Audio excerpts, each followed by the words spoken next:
Hello, good afternoon. मैं doctor Saurabh Singh, assistant professor शिक्षा शास्त्र राजकीय महाविद्यालय पालघर। आज मैं आप लोगों के सामने जिस टॉपिक को डिस्कस करना चाह रहा हूँ वो है शिक्षण प्रतिमान या जो है टीचिंग मॉडल या मॉडल्स ऑफ टीचिंग की बात हो रही है। इसमें हम सबसे बेसिक टीचिंग मॉडल की बात करते हैं जिसको हम BTM के नाम से जानते हैं। आप सभी लोग जानते हैं कि हम लोग टीचिंग प्रोफेशन में हैं। टीचिंग प्रोफेशन में जैसे इसमें देखिए दो शब्दों का इस्तेमाल किया गया है। एक तो शिक्षण की बात की गई, दूसरा प्रतिमान की बात की गई है। यानी एक तो टीचिंग की बात की गई है, दूसरा मॉडल्स की बात की गई है। तो टीचिंग के मामले में आप सभी लोग जानते हैं कि टीचिंग क्या है। एक इंटरेक्शनल प्रोसेस है जो टीचर और स्टूडेंट्स के बीच जो है कंडक्ट की जाती है, जिसमें जो टीचर्स होता है वो टीचर अपने कॉग्निटिव, अफेक्टिव और साइकोमोटर डोमेन्स में छात्रों के बिहेवियर में चेंज लाने की बात करता है। दूसरी बात हम जो प्रतिमान की बात करते हैं, मॉडल्स की बात करते हैं, तो मॉडल्स एक क्लासरूम में जब टीचर टीच करता है तो वो एक तरीके से छात्रों के लिए एक मॉडल होता है। वो हर फील्ड में जो है कोई ना कोई मॉडल होता है। जैसे हम बात करते हैं कि जब ये बिल्डिंग मान लीजिए राजकीय महाविद्यालय पालघर जब बनाया जा रहा था तो इस बिल्डिंग बनाने से पहले जो आर्किटेक्चर होता है, जो इंजीनियर होता है, वो एक रफली मैप तैयार करता है। पहले मैप तैयार करता है, फिर उसके बाद उस पर जो है उस पर कंस्ट्रक्शन का काम शुरू होता है। उसी तरीके से किसी भी काम को कोई जो आर्किटेक्चर होता है, आर्किटेक्चर कोई सीनरी बनाना चाहता है तो सीनरी बनाने के लिए तो सबसे पहले क्या करता है कि पहले अपने माइंड में एक कल्पना करता है, उस कल्पना को लेकर एक मॉडल क्रिएट करता है। तो हम एक ऐसे प्रोफेशन में है, टीचिंग प्रोफेशन में, तो जरूरत क्या है कि हम यूं ही टीचिंग में नहीं कर सकते। हमको टीचिंग में आने के लिए क्या करना पड़ेगा, हमको भी टीचिंग का एक मॉडल देना पड़ेगा। जिस तरीके से इंजीनियर अपना एक मॉडल देता है पहले, जिस तरीके से पुल बनाने वाला जो इंजीनियर होता है पुल बनाने से पहले एक मॉडल देता है, तो क्या हम टीचिंग प्रोफेशन में हैं, हम टीचर्स हैं, प्रोफेसर्स हैं, तो क्या हम टीचिंग का कोई एक ऐसा मॉडल दे सकते हैं जो सभी के लिए जो है जो हर जगह यानी पूरे यूनिवर्स में उसको लागू किया जा सके। यानी किसी भी क्लास का टीचर हो या किसी भी लेवल का टीचर हो, कहीं का भी टीचर हो, USA का हो, जर्मनी का हो, भारत का हो, कहीं का भी टीचर हो, क्या आपके पास कोई ऐसा मॉडल है जिससे आप टीचिंग का पूरा प्रतिमान आप क्रिएट कर सकते हैं। तो आज हम बहुत बेसिक जो है एक मॉडल की बात करते हैं, BTM की बात करते हैं, जिसको ग्लेसन ने 1962 में दिया था। रॉबर्ट ग्लेसन इनका पूरा नाम था। इन्होंने एक जो है मॉडल दिया BTM, जिसको बोलते हैं बेसिक टीचिंग मॉडल। यानी जब हम आप देखते होंगे कि क्लासरूम में आप जैसे ही जाते हैं तो क्लासरूम में आप कोई ना कोई इमेज बना के जाते हैं कि आज अगर हम बच्चों को वाटर साइकिल पढ़ाने जा रहे हैं तो उस वाटर साइकिल पढ़ाने के बाद बच्चों के बिहेवियर में क्या चेंज आ जाएगा। बच्चे वाटर साइकिल को बताने में जो है सक्षम हो जाएंगे, बच्चे वाटर की कंपोनेंट बताने में सक्षम हो जाएंगे, वाटर कंजर्वेशन को लेके उनके हर्ट में कोई ना कोई जो है एक कॉन्सेप्ट क्रिएट हो जाएगा कि हमको जो है जो हम वाटर हम यूज कर रहे हैं उसको कैसे हम उसको प्रिजर्व कर सकते हैं, कैसे हम उसको कंजर्व कर सकते हैं। यानी उसके ऊपर वो संवेदनशील भी हो सकता है। और संवेदनशील ही नहीं बनना है बल्कि साथ ही साथ हम उसको एक्शन फॉर्म में मिलाना है। हमको केवल ब्रेन नहीं डेवलप करना है, हमको उसका एक्शन फॉर्म भी डेवलप करना है। तो इसकी जब हम बात करते हैं, यानी हर टीचर क्लासरूम में टीचिंग करने से पहले कोई ना कोई एक मैप अपने माइंड में जरूर बना लेता है कि अगर मैं ये टॉपिक पढ़ाने जा रहा हूं तो बच्चे के बिहेवियर में ये चेंज आने को मिलेंगे। तो अब मान लीजिए इसको बोलते हैं, इसको एक नाम दिया गया है जिसको ग्लेसन ने नाम दिया इंस्ट्रक्शनल ऑब्जेक्टिव, जिसको हम बोलते हैं अनुदेशनात्मक उद्देश्य। अनुदेशनात्मक उद्देश्य जिसको हम बोलते हैं इंस्ट्रक्शनल ऑब्जेक्टिव। सबसे पहला कॉन्सेप्ट है, मतलब पूरे की पूरी टीचिंग प्रोसेस को 4 भागों में बांटने का काम किया है। इसमें पहला भाग क्या है, इंस्ट्रक्शनल ऑब्जेक्टिव्स। यानी इंस्ट्रक्शनल ऑब्जेक्टिव का मतलब ये, इंस्ट्रक्शन का मतलब क्या है, अनुदेशन देना, कोई इंस्ट्रक्टर का काम करना। ऑब्जेक्टिव कोई ना कोई आप एम लेके आए हैं, कोई ना कोई आप गोल लेके आए हैं कि बच्चों के बिहेवियर में अगर हम चेंज करना चाहते हैं तो आज जो भी हमारा टॉपिक है, कोई भी टॉपिक है XYZ, हम पार्लियामेंट पढ़ा रहे हैं, हम कॉन्स्टिट्यूशन पढ़ा रहे हैं, वाटर साइकिल पढ़ा रहे हैं, हम जो है प्लांट्स पढ़ा रहे हैं, जो कुछ भी पढ़ा रहे हैं, उस पढ़ाने के बाद बच्चे के बिहेवियर में क्या चेंज होगा। यानी टीचर पहले रफली एक मैप तैयार कर लेता है। एक हम तो यहाँ रफली की बात कर रहे हैं, बाकी अगर आप किसी मतलब एक जो है एक प्रॉपर टीचर अगर आप टीचिंग प्रोफेशन में हैं तो आपको पहले से एक मैप बनाना पड़ेगा कि हम आज इस टॉपिक को पढ़ाने जा रहे हैं तो क्या इंस्ट्रक्शन, उसके ऑब्जेक्टिव्स क्या क्या होंगे, उसके कॉग्निटिव डोमेन्स में क्या चेंज आएगा, उसके इफेक्टिव डोमेन्स में क्या चेंज आएगा, उसके साइकोमोटर डोमेन्स में क्या चेंज आएगा। उस डोमेन्स को ध्यान में रखकर हम क्या करेंगे, सबसे पहले इंस्ट्रक्शन ऑब्जेक्टिव्स बनाते हैं। दूसरा हम बात करते हैं एंटरिंग बिहेवियर का, इसको हम बोलते हैं प्रारंभिक व्यवहार।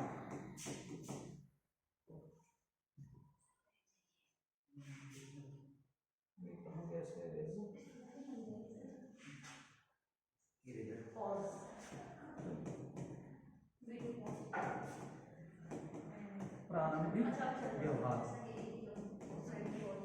Entering behaviour.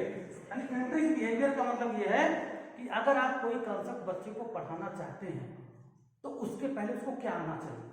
अगर आप बच्चे को मल्टीप्लाई पढ़ाना चाहते हैं कि आज हम छोटे बच्चों को मल्टीप्लाई पढ़ाना चाहते हैं, भाई हम उनको गुणा सिखाना चाहते हैं, तो गुणा सिखाने के पहले उनको जोड़ने की कला आनी चाहिए। यदि आप जोड़ना बच्चों को सिखाना चाहते हैं तो कम से कम उनको काउंटिंग का नॉलेज होना चाहिए। यानी जो भी आप कॉन्सेप्ट बच्चे को देने जा रहे हैं, जो भी आप नया कॉन्सेप्ट आप बच्चे को देंगे तो उस कॉन्सेप्ट को पढ़ाने से पहले कोई ना कोई उसका जो प्रीवियस नॉलेज है, जो पूर्व ज्ञान है, जो उसका एंटरिंग बिहेवियर है, उसके साथ मैच होना चाहिए। अगर आपका नॉलेज और एंटरिंग बिहेवियर में गैप होगा तो आप अपने इंस्ट्रक्शन ऑब्जेक्टिव तक कभी नहीं पहुंच सकते। इसलिए जरूरत क्या है कि आप बच्चे के एंटरिंग बिहेवियर को पहचानिए कि यदि आप कुछ भी पढ़ाना चाहते हैं तो उसके पहले उनका जो नॉलेज है वो कैसे लिंक होगा। अगर लिंक, वैसे हमने चर्चा किया कि भाई अगर आप जो है मैथमेटिक्स पढ़ाना चाहते हैं, अगर आप प्लस माइनस बच्चों को सिखाना चाहते हैं, आपको उसका एंटरिंग बिहेवियर क्या होगा, 1 2। अगर आप वाटर साइकिल पढ़ाना चाहते हैं तो वाटर साइकिल पढ़ाने के पहले आपको क्या जानना पड़ेगा कि बच्चा वाटर के बारे में जानता है ना। तो आप आप अगर संज्ञा पढ़ाना चाहते हैं तो बच्चा जो है माइक के बारे में, पोडियम्स के बारे में, या कोई भी जो ऑब्जेक्ट है उसके बारे में एक सामान्य जानकारी, उसके मन में एक कॉन्सेप्ट हो, ये चेयर है, ये पर्सन है, तो ये कॉन्सेप्ट कहने का मतलब एंटरिंग बिहेवियर आपका जो है, अगर एंटरिंग बिहेवियर और आप जो नॉलेज देना चाहते हैं दोनों में अगर मैच होगा तो निश्चित रूप से आप अपने जो है इंस्ट्रक्शन ऑब्जेक्टिव की तरफ चलेंगे, पहुंचेंगे।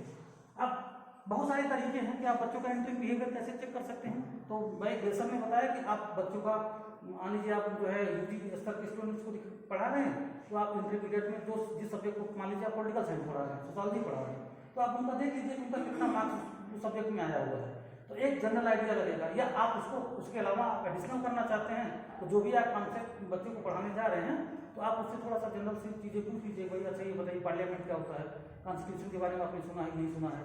तो अगर आप फंडामेंटल राइट पढ़ाना चाहते हैं तो फंडामेंटल राइट पढ़ाने से पहले बच्चे को कॉन्स्टिट्यूशन पता होना चाहिए ना कि भारत का कॉन्स्टिट्यूशन भी है। तो अगर उसके साथ उसका मैच हो रहा है इसका मतलब आप अपने कंटेंट को डेवलप कर सकते हैं। तो बहुत सारे मेथड्स हैं, बहुत सारे तरीके हैं कि आप अपने बच्चे के प्रारंभिक व्यवहार को या एंटरिंग बिहेवियर को आप कैसे मैच कर सकते हैं, कैसे जान सकते हैं। तीसरी बात हम अब आते हैं कि इंस्ट्रक्शनल प्रोसीजर की बात करते हैं, अनुदेशनात्मक प्रक्रियाओं, अनुदेशनात्मक प्रक्रिया यानी जो है इंस्ट्रक्शनल प्रोसीजर। अब आपने ऑब्जेक्टिव भी बना दिया है, बच्चों का एंटरिंग बिहेवियर भी चेक कर लिया है, सब चीजें बिल्कुल फिट हैं, लेकिन आप क्लासरूम में टीचर को एक्चुअल टीचिंग परफॉर्म करने की जरूरत है कि जो आप पहले से आप इमेज लेके आए कि हम ये ऑब्जेक्टिव पाएंगे तो हम कौन सी टीचिंग मेथड का इस्तेमाल करें, कौन सी टीचिंग टैक्टिक्स का इस्तेमाल करें, कौन सी टीचिंग स्ट्रेटजी का इस्तेमाल करें, कौन सी टीचिंग डिवाइसेस का इस्तेमाल करें, कैसे हम टीचिंग एड को अपने टीचिंग लर्निंग प्रोसीजर में लाएं जिससे वो बेहतरीन तरीके से हमारी टीचिंग हो, इफेक्टिव हो, टू वे टीचिंग हो। ऐसा नहीं कि पैसिव टीचर्स की तरीके से आप वन वे टॉक करते हुए चले जा रहे हैं, बच्चों को कहीं भी आप स्कोप ही नहीं दे रहे बोलने के लिए। जो बच्चा क्वेश्चन पूछ रहा है उसको जो है अलग नजर से देख रहे हैं, यानी कितना आप इंटरैक्टिव टीचिंग कर सकते हैं। उसके लिए जरूरी यह है कि आप कितना डेमोक्रेटिक मेथड अपनाते हैं, आप बिहेवियर में अपने बिहेवियर में आप कितना डेमोक्रेटिक हैं। निश्चित रूप से आप ये डेमोक्रेटिक होंगे, बच्चों को बोलने का मौका देंगे, अपने जो है इनोवेटिव आइडियाज से अगर आप पढ़ाएंगे तो निश्चित रूप से आप अपने अनुदेशनात्मक उद्देश्य की तरफ आगे बढ़ते हुए चलेंगे। तो इंस्ट्रक्शनल प्रोसीजर, अगर बहुत सारे कॉन्सेप्ट ऐसे हैं कि जो एब्स्ट्रैक्ट फॉर्म में होते हैं, तो एब्स्ट्रैक्ट फॉर्म में अगर कंटेंट है तो ऐसी सिचुएशन में हम क्या करेंगे, टीचिंग टीचिंग मॉडल्स का इस्तेमाल करते हैं। अगर हम बच्चे को भाई हार्ट की फंक्शनिंग बताना चाहते हैं तो हमने अगर ऐसे वर्बली बोल दिया हार्ट ऐसे होता है वैसे फंक्शन करता है तो वो इमेज वो डेवलप नहीं कर पाएगा, क्योंकि आपने टीचिंग एड का इस्तेमाल नहीं किया। यदि आप टीचिंग एड का इस्तेमाल करते और बताते ये देखिए इस तरीके से ब्लड आता है, इस तरीके से पंपिंग होती है, इस तरीके से पूरे बॉडी में ब्लड फ्लो होता है, तो बच्चे के माइंड में इमेज डेवलप होगा। तो निश्चित रूप से आपका जो मेथड्स है, आप किस तरीके से मेथड अपना रहे हैं, कि कौन सी आप कैसे इलस्ट्रेट एग्जांपल्स दे रहे हैं, आपका एग्जांपल जो एग्जांपल हो आपके रियल लाइफ से जुड़ा होना चाहिए। पता चले कि बच्चा पागो का बच्चा है और आप जो है एग्जांपल आप फ्रांस का दे रहे हैं तो फ्रांस के बारे में पता ही नहीं उसको। आप रियल लाइफ से जुड़े हुए अगर आप एग्जांपल्स देंगे, टीचिंग एड इस्तेमाल करेंगे तो निश्चित रूप से आपका जो टीचिंग लर्निंग प्रोसेस होगा वो बहुत जो है रोमांटिक होगा, बहुत बेहतरीन होगा, बहुत यूनिक होगा और आप निश्चित रूप से आप बच्चों को अपनी तरफ अट्रैक्ट कर पाएंगे। और फोर्थ स्टेप पे हम आते हैं इंस्ट्रक्शनल असेसमेंट, निर्देशात्मक या हम निष्पादन की बात करते हैं। इसको हम बोलते हैं इंस्ट्रक्शनल जो है असेसमेंट, निर्देशात्मक निष्पादन। कि आपने जो कुछ भी पढ़ाया क्या वो वास्तविक धरातल से मैच करता है, इसको जानने के लिए आप क्या करेंगे, अब आपको असेसमेंट करने की जरूरत है। कैसा असेसमेंट? Formative assessment. तो फॉर्मेटिव असेसमेंट में हम क्या करते हैं कि क्लासरूम टीचिंग के दौरान हम बच्चों से जो भी हम कॉन्सेप्ट पढ़ा रहे हैं, अगर हम जो कुछ भी पढ़ा रहे हैं, हम मोटरसाइकिल पढ़ा रहे हैं, हम हार्ट की फंक्शनिंग पढ़ा रहे हैं, हम पार्लियामेंट पढ़ा रहे हैं, हम फंडामेंटल राइट पढ़ा रहे हैं, हम सोशल मोबिलिटी पढ़ा रहे हैं, हम कुछ भी पढ़ा रहे हैं, तो अगर उससे जुड़े हुए हम छोटे छोटे जो है क्वेश्चन बच्चों के पूछें, अगर बच्चे उस क्वेश्चन का आंसर देने में सफल हो जाते हैं तो हम ये मान के चलते हैं कि हमारा जो इंस्ट्रक्शन ऑब्जेक्टिव था उस ऑब्जेक्टिव की तरफ हम काफी जो है पहुंच चुके हैं। अब ये तमाम जो है लोगों की अलग अलग धारणाएं हैं कि कोई बच्चा किसी कॉन्सेप्ट में 80% सीख रहा है कि 90% सीख रहा है, वो आपका विषय है कि आप कितने परसेंट पे अपने आप को सफल जो है टीचर मानते हैं। तो निश्चित रूप से जो इंस्ट्रक्शनल असेसमेंट होता है वो अगर बेहतरीन है, बच्चे आपका आंसर देने में सफल हो रहे हैं, इसका मतलब आप अनुदेशात्मक उद्देश्यों की तरफ जो है उसको आप प्राप्त कर चुके हैं या प्राप्त करने की प्रोसीजर में सबसे टॉप ऊपर है। तो इस तरीके से जो बुनियादी शिक्षण प्रतिमान है वो एक तरीके से टीचिंग ब्लूप्रिंट है, इंस्ट्रक्शनल ब्लूप्रिंट है, जो बताता है कि हमको कैसे टीच करना है, हाउ टू टीच। हम क्लासरूम में अगर टीच करना चाहते हैं तो किस तरीके से टीच करें जो बेहतर टीचिंग हो सकता है। बस इसीलिए इसको बुनियादी शिक्षण प्रतिमान कहा जाता है, क्योंकि ये पूरे इंस्ट्रक्शनल प्रोसीजर को केवल 4 भागों में बांटता है: instructional objective, entering behavior, instructional procedure, performance assessment. Thank you.